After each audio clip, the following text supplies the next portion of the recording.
महाराष्ट्र की राजनीति इन दिनों मराठी भाषा के इर्द गिर्द चक्कर लगा रही है और इसी मराठी भाषा ने 2 दशक बाद दो भाइयों को एकजुट कर दिया।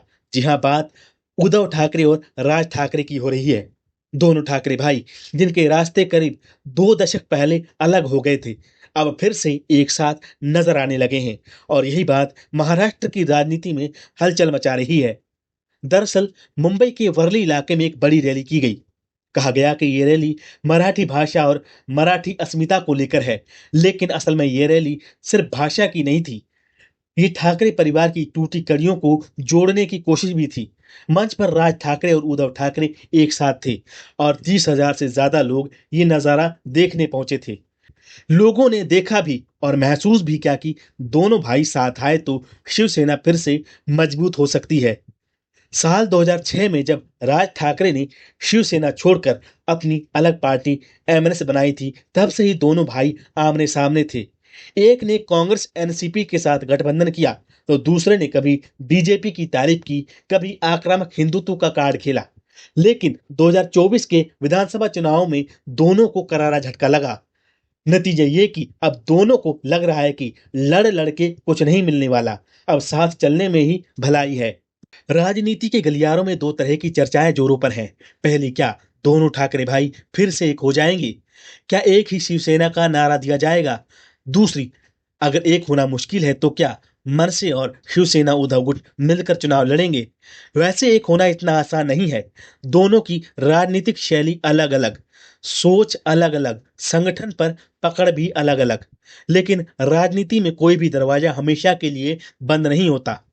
निकाय चुनाव सिर पर हैं। मुंबई, ठाणे, पुणे, नासिक जैसे बड़े शहरों में मनसे और शिवसेना की अच्छी पकड़ है। अगर महाविकास अघाड़ी में मनसे भी शामिल होती है तो बीजेपी और एकनाथ शिंदे की पार्टी के लिए मुश्किलें बढ़ेंगी। लेकिन दूसरी तरफ कांग्रेस और एनसीपी के लिए ये भी चुनौती होगी कि क्या वो मनसे को गठबंधन में स्वीकार करेंगे? क्या मनसे की मुस्लिम विरोधी छवि और हिंदी भाषियों पर पुराने विवाद कांग्रेस के लिए सिरदर्द बन सकते हैं? शरद पवार इस गठबंधन की गाड़ी को पटरी पर ला पाएंगे या नहीं, ये भी देखने वाली बात होगी। राजनीतिक जानकारों का मानना है कि विधानसभा चुनाव में हार के बाद उद्धव ठाकरे को लोगों के बीच वापस जाने का नया रास्ता चाहिए था।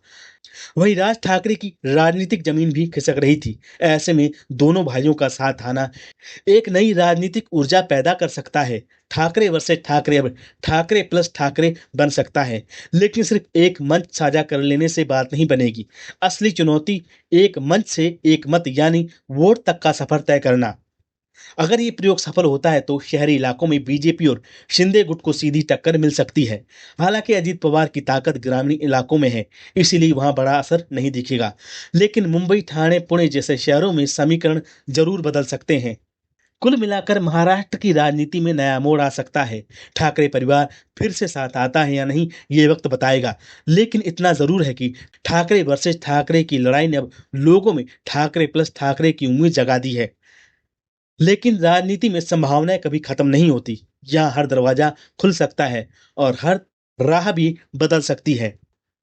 वैसे आपको जानकर हैरानी होगी कि शिवसेना और मनसे दोनों पार्टियों की जड़ें एक ही जगह मिलती हैं, लेकिन दोनों का अंदाज हमेशा अलग रहा। जहां उद्धव ठाकरे शांत, सधे हुए और गठबंधन की राजनीति करने वाले नेता के तौर पर उभरे, वहीं राज ठाकरे को महाराष्ट्र का फायर ब्रांड नेता कहा जाता है।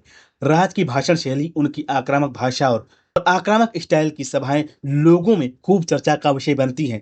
दिलचस्प बात यह है कि कभी कभी लोग मजाक में कहते हैं कि राज ठाकरे का स्टाइल सुनकर और देखकर लोगों को बाला साहब ठाकरे की याद आ जाती है। अब अगर ये दोनों ठाकरे एक साथ आए तो मराठी मानुस से लेकर सियासी गलियारे तक हलचल तय है। फिलहाल मराठी भाषा ने दोनों भाइयों को एकजुट कर दिया है और अब देखना होगा कि बीजेपी जो सत्ता में है वो इस पर क्या प्रतिक्रिया देती है। क्योंकि एक तरफ जहां मराठी अस्मिता की लड़ाई ने दोनों भाइयों को एकजुट किया है, तो वहीं बीजेपी अब मराठी अस्मिता की लड़ाई के बीच अपना कौन सा दावा चलती है, ताकि बीजेपी भी मराठी लोगों के बीच अपनी मजबूत पकड़ बनाए रखे।